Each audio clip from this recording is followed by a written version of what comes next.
आज आमे एक बहुत बड़ विश्वव्यापी रहस्यर पर्दाफाश करबा केमिति सारा दुनिया 340 ट्रिलियन डॉलर रो एक ऋण जाल छंदी होई पड़िछि और एहा एक एमिति परिस्थिति जहा गाणितिक भाबरे असंभव हेले एहा 300 वर्ष पूर्वे जानी सुनी तैयारी होइथिबा एक डिजाइनर फल तेबे चलंतु देखिबा एही जाल किपरि बुणागला। एही जेउ संख्याटी देखुचंती ना एहा हेउछि 340 ट्रिलियन डॉलर आउ एहा हेउछि समग्र विश्वर मोट ऋण। एही संख्या एते बड़ जे एहाको कल्पना करिबा भी कष्ट किंतु एहा ही आजिर वास्तवता। एबे देखंतु परिस्थिति केते गंभीर। पूरा दुनियार मोट ऋण हेउछि 340 ट्रिलियन डॉलर किंतु पूरा दुनियार वार्षिक आय मात्र 100 ट्रिलियन डॉलर अर्थात आमे समस्ते मिसी जेतिकी रोजगार करूछु तार 3 गुणारो भी अधिक आम उपरे ऋण अछि। एहा गाणितिक भाबरे संभव नुहे किंतु एहा ही आजिर सत।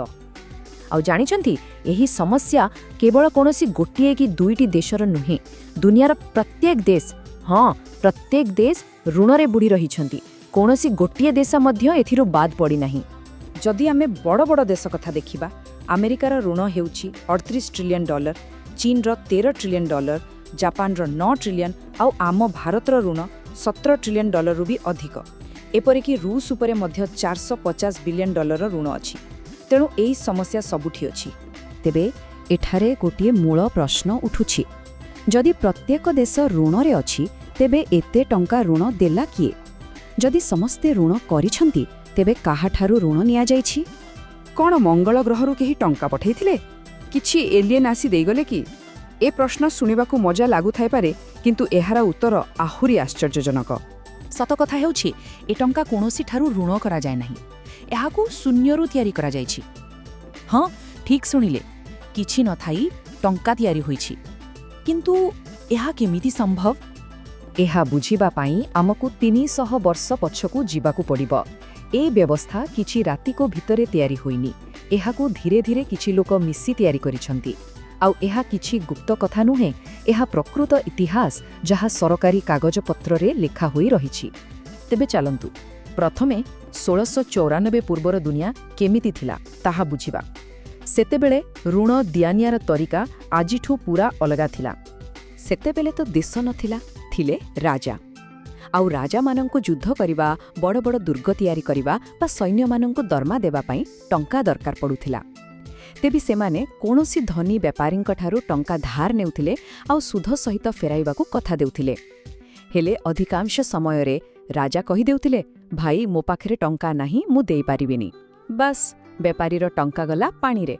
तेणु देखिले पुरुणा व्यवस्था रे ऋण किछि समय पई थिला ताहाकू फेरा जाउथिला किंबा बुड़ी जाउथिला किंतु ताहा केबे भी सबुदिन पाई नथिला। हेले 1694 परे पूरा कहानी बदली गला। किंतु ता परे गोटे एमिति ऐतिहासिक संकट आसिला जहा एक नुआ आर्थिक व्यवस्था पाई बाटो खोली देला। कथाटा हेउछि 1691 मसीहार इंग्लैंड और फ्रांस भितरे भयंकर युद्ध चली थाए। इंग्लैंड रो राजा थिले विलियम तृतीय और तांकर राजकोष पूरा खाली होई जाइथिला। तांकू तुरंत टंका दरकार थिला। आपण भाबी देखंतु युद्ध केबे भी सस्ता हुएनी। सैनिक मानकर दरमा बंधुक गोला बारूद बड़ बड़ युद्ध जहाज खाइबा पीबा एपरिकी बाहरु भड़ाटिया सैनिक आनिबा ए सबरे टंका पानी भली बही जाए।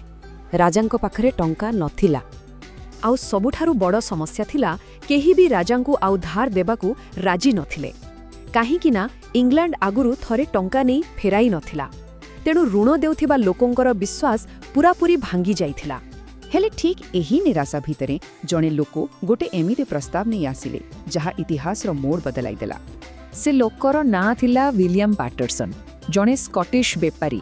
धनी हेबा पई बहुत चेष्टा करी से विफल होइथिले किंतु तांको मुंडरे गोटे जबरदस्त आइडिया थिला जहा पूरा दुनिया को बदलाइबार थिला। पैटरसन प्रस्ताव देले जे से किछि धनी व्यापारी को एकाठी करी सरकारन को 1.2 मिलियन पाउंड ऋण देबे। आजिर हिसाब रे एहा 300 मिलियन डॉलर रु भी बेसी बहुत बड़ परिमाण रो टंका।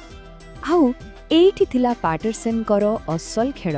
से कहिले एही मूल टंका को केबे भी फेरस्त करिबा दरकार नाही केबे भी नुहे बस खाली सबुदिन पाई ପ୍ରତିବର୍ଷ 8% ସୁଧ ଦେଇ ଚଲନ୍ତୁ। ଏହାର ମାନେ କ'ଣ ଟିକେ ସରଳ ଭାବରେ ବୁଝନ୍ତୁ। ଧରନ୍ତୁ କେହି 100 ଟଙ୍କା ଧାର ନେଲା, ତାକୁ ସେ 100 ଟଙ୍କା କେବେ ବି ଫେରାଇବାକୁ ପଡ଼ିବନି, କେବଳ ପ୍ରତିବର୍ଷ 8 ଟଙ୍କା ସୁଧ ଦେଇ ଚାଲିଥିବ। ତାପରେ ତା ପିଲାମାନେ ଦେବେ, ତାପରେ ସେମାନଙ୍କ ପିଲାମାନେ, ଏମିତି ଗୋଟେ ଅସରନ୍ତି ଚକ୍ର ଭଳି ଏହା ଚାଲିଥିବ।